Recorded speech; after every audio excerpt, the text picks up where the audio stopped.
Hi guys, this is Demonick Angel here again today, and I hope you all are having happy holidays, happy Yule, spending time with friends and family and celebrating whatever, because that's what I like to keep from all of the different traditions out there is socializing this time of year. So it's been really awesome. But today I thought since I've done a video tarot cards, a pretty brief video, a generalized, I thought today I would start with going through the major arcana cards, and we'll start with the Fool. And then later I'll go through the minor arcana. I think a lot of people are interested in the symbolism in each card, and upright and reversed, and things like that, and I think that would just be a great thing to do. So off and on, I'll just throw out, videos of each of the different tarot cards, because it's just sort of more of a laid-back video, if you know what I mean. So we will start with the Fool. And basically it's going to be called the Fool's Journey, at least the major arcana. And the minor arcana are more like the details of the Fool's journey and his or her relationship to finances and romances and those types of, personal, a more personal look into it. But as you probably mostly know, arcana is Latin for secret. So these 22 major cards or secrets are the Fool's Journey. So he starts out obviously literally as the Fool at card 0 and progresses through these different phases of life, the phases of individuation and the struggles of life. So the Fool. Yeah, and I am actually, my deck is the Rider-Waite deck, so that's what I use. I have other decks like an angel deck and stuff like that, but most people like the standard at some point or another. And so I'm just kind of looking at my Fool card here for some reference. Obviously, he is beginning his individuation by choosing to be here. That's kind of the whole background of the card, and it's also a belief in occultism and stuff that, in a way, we choose to be here. When we come to being alive, we have done so to fulfill karma. We have done so because we, unfinished business to work on ourselves, ultimately. And the Fool is very much representative of that. Starting out on his journey, he is alone, but he is happy, and he's just beginning life again.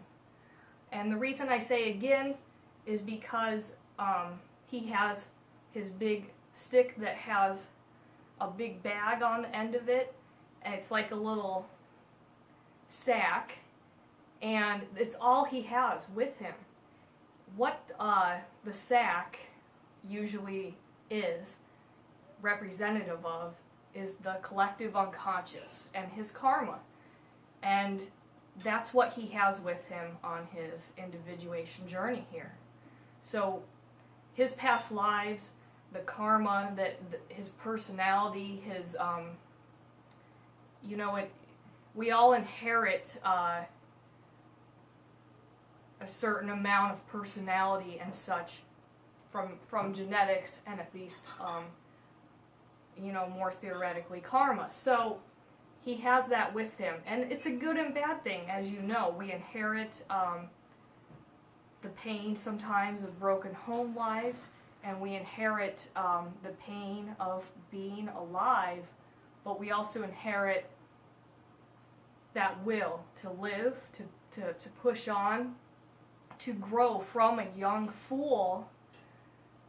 Fool just meaning not idiot, but novice, young, inexperienced. He will mature into that because he has his karma. He has his baggage of the collective unconscious, of his family life and what he comes from. And as much as that might hurt, it's also a gift of that, like I said, that inner knowledge, inner spiritual karma that you bring that is good as well. So that's all he has. He has that little sack, and he's not well prepared, but that's what he has with him. He has just what he can take. And as you know, at the beginning of life, you don't really have much in terms of understanding who you are. But coming off of the top of his head, he has this red feather. And that red is usually tied to materialism and basically just being alive, as well as the search for spirituality. So the Fool is here to search for spirituality, and he's been here before, he's lived here before, and he doesn't remember it, but he has his collective unconscious and / karma with him. He looks pretty androgynous because the Fool is both man and woman. He's pretty interchangeable with anybody, and he's just looks like a young person, but it could be a man, it could be a woman, because the Fool is all of us, every one of us. In his other hand, he has a white rose, and white symbolizes purity. So besides his karma that he has, his will, his desire to incarnate, to live, and to work on himself, to journey alone into another incarnation of life, is purity, is true purity, and that's what he has in his hand. The Fool comes happily along, standing at the edge of the cliff, because he trusts completely in that rose signifying purity and his will to exist. The sheer will and drive that keeps him, the Fool, going through all these different phases.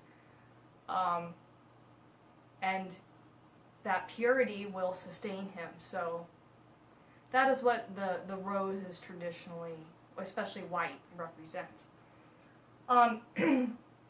He's very flamboyantly dressed. He sort of looks like a bohemian a little bit, and he's got like what looks to me like the little flowers on his, little dress shirt, and he's got these flowing sleeves, and he's just got his arms spread out, and he's embracing life. He's at the beginning, kids and teenagers, right?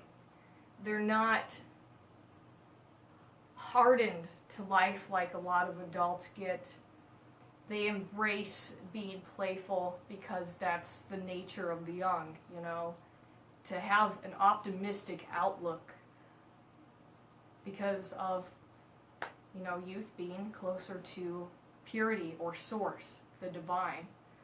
And that's kind of the sort of a couple of the last aspects is he is coming from the divine, because in the background of this cliff that he's about to go off of, there's the mountains in the background, and that's kind of a representation of the heights of spirituality and It's where the gods are thought to live a lot of the times in various cultures. He just came from that. He came from source. He came from purity. And he chose to come here off of the mountain to live, to become incarnated, as I've said, to take on another life, to learn a lesson, to learn many lessons, but to be incarnated. And he has with him his little dog. And his little dog represents the companionship that will sustain him. He's young, and the dog could be family support, it could be friends. It's that type of influence. It's that loyal companion. And you know how the youth are. They need a friend. They make friends easy, and they are very loyal. And in return, friendships will be formed. But the Fool does not care.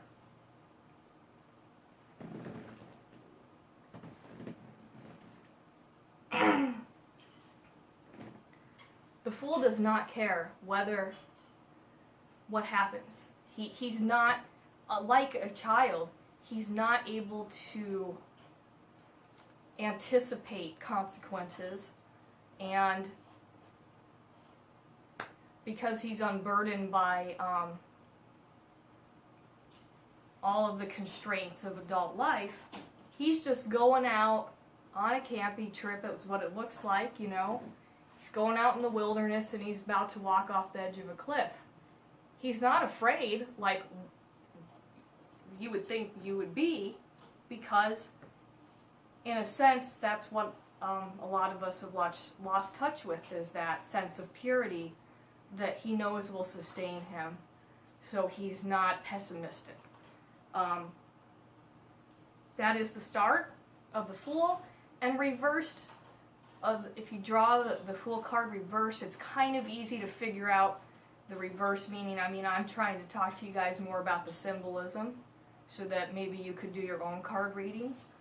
But reversed is pretty much, it's kind of common sense. If somebody draws it reversed, it's really just it's a bad time for them to start a beginning. Because reversed, it means, hey, the Fool is headed for this cliff, and it's not going to go well for him. It's just somebody who, like a teenager, is making foolish, risky decisions that aren't related to the spiritual endeavor of individuation, that are just lost. They're lost in that, trapped in that Fool. They're not going to advance. The Fool is only the beginning. So, reversed, it means a stagnant beginning, something that it's not a good time to start projects, but especially, obviously, somebody doing something foolish, particularly where someone is going to be ignorant of what they're really, like how not put together their plan really is. It's just the opposite of, like I said, the Fool upright. He's starting on his journey. He has his faith, and he has his karma to sustain him, and he's happy to be here. But, reversed, it's a lot of that little bag he has. It's not enough, reversed, to sustain him, or it's too much of the wrong kind of. His bad karma is traumatizing him. His bad karma is preventing him from moving on in this life. Sometimes it is people, representative of people who are having a hard time moving on from their last life, and I think sometimes that comes and goes in phases in people's lives, and they face the same problems again, but they're just stagnating in the same mistakes, and I've seen the Fool card come up a lot towards that. So, I hope you liked the first one. We will do the Magician for the next card, and thank you so much. Please check out my Patreon page, because I'm going to be doing a lot of cool stuff this month, more tarot card readings, and just a wide range of subjects from Buddhism to Satanism, and everything in between. So I will see you guys in the next video. Thank you.